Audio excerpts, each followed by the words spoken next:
One of the keys to more efficient climbing is how you pedal.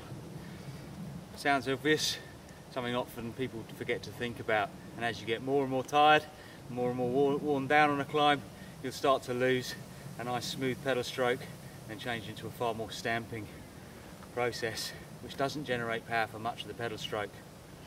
First thing to think about, rather obviously, is how the pedals move. They move in circles, not in squares. So we want to try and keep as much power through as much of the pedal stroke as possible. Not only is that going to give us a nice smooth delivery of power, rather than jolt, jolt, jolt as you stamp, stamp, stamp, it's also going to engage more muscle groups in your legs and body and make far more out of every pedal stroke and gain far more efficiency. When you stamp the pedals, when you're tired, from one pedal to the next, it's all quads. Bang, bang, bang. Your quads are going to start getting very tired very quickly. Now we can spread the load across the full spin and cycle of the pedals. As we push down, we're going to be engaging the quad. But if we bring our heel up slightly, we can pull back on the pedal. That's going to start working your hamstring, your calf, your hip flexor and your glutes. We want to generate power across the top of the pedal stroke, and we can start early with that push by dropping our heel and pushing through, pushing right the way down.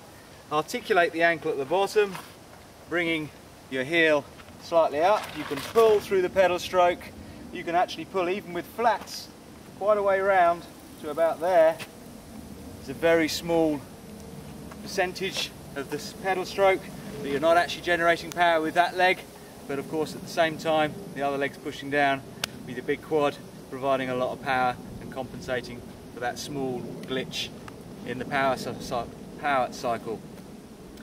Cleats or flats, obviously there's a lot of talk about which is more efficient, and a clipped in pedal is going to allow you to pull harder and pull more up on the pedal, but as mentioned, if you're pedaling with both feet working together while one's pushing, one's pulling, if you articulate your ankle, you can still generate pull even on a flat pedal.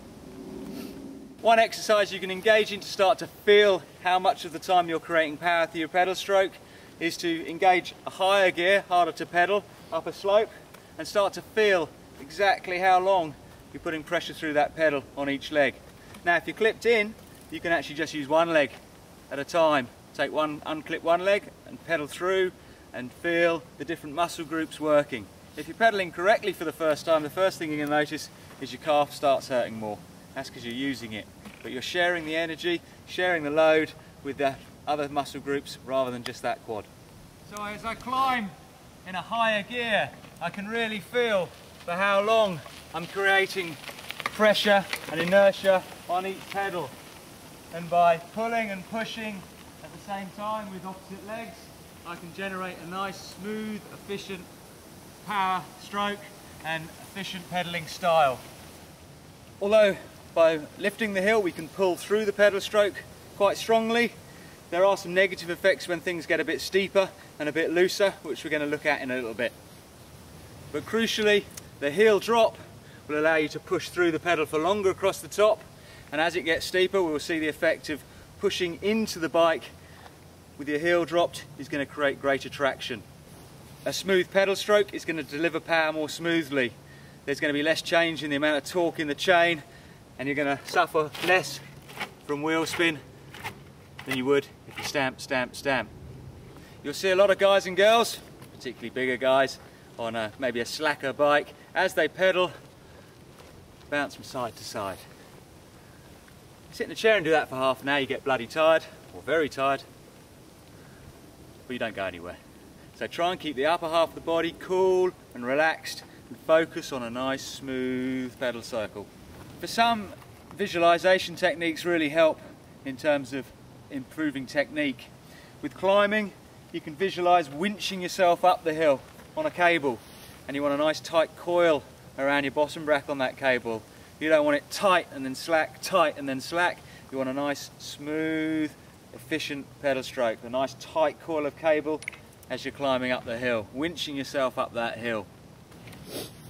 Keep your breathing nice and regular, in and out in and out in a nice smooth way, rather than blowing up, accelerating hard, then realizing you haven't got enough in the tank to get you all the way up to the till, to the top, and then having to slow right down and change down through those gears.